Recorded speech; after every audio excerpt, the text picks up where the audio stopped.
which type of good jewelry is. So is it a convenience good? No, you don't buy it every day. Is it a shopping good? No, it is basically a specialty goods. Specialty goods are goods for which the customers are willing to make a special effort.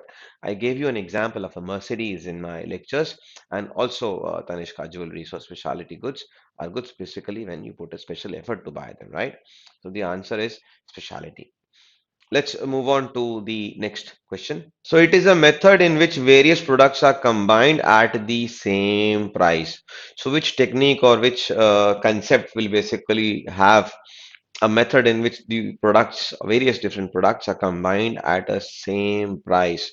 So you must have heard of the combined. So combo, anything that you can recall with the word combo? I think that's a good hint. So the answer is product bundle pricing. So what happens in a product bundle pricing is that you basically have an assorted mix of products and they're combinedly sold at the same price. So if you go to Burger King, you get five items for $4 or maybe 240 rupees or maybe 180 rupees. So you get a Coke, you get French fries, you get a burger, you get a cookie, and you get maybe these are chicken nuggets, something like that, right? So five for $4, which means you're basically selling it as a bundled price, right? So lot many products sold as a bundle of a price.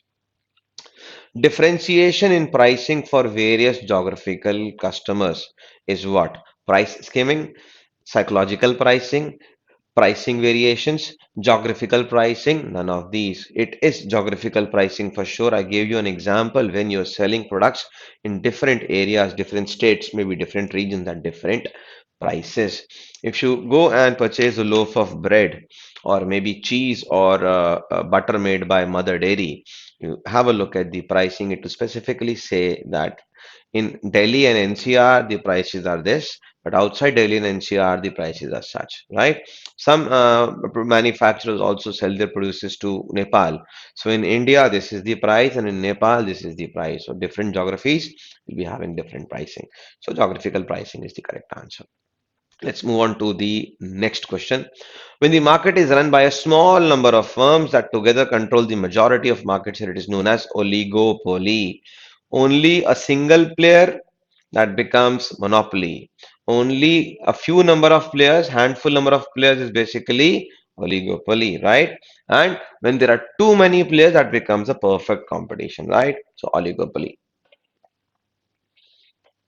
The brand choice is heavily influenced by a reference group in which state of PLC.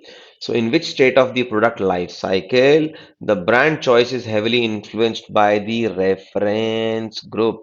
So, when the products are generally in the maturity stage, the sales are influenced by the reference group. Why? Because in the maturity stage, you are having competition also, and that competitive brands help build references also. So reference groups.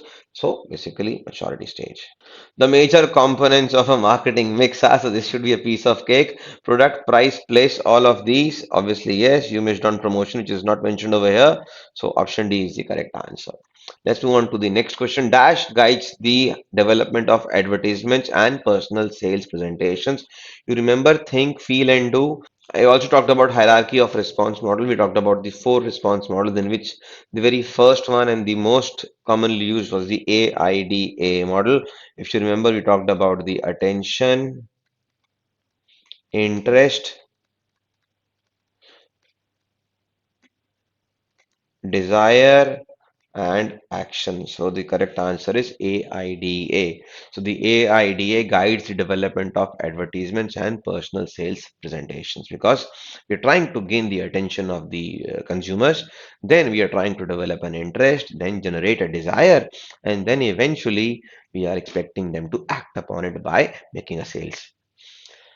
Adoption rate will be higher. Adoption rate will be higher and faster if the product has. So, which of these will actually result in a higher adoption rate and a faster adoption rate of a product? Lower prices, of course, yes. Greater utility, of course, yes. Compatibility with society, of course, yes. So, the answer happens to be all of these. So, if the product is priced lower, it has good utility, and it is compatible and acceptable to society, obviously the adoption rate is going to be higher and faster.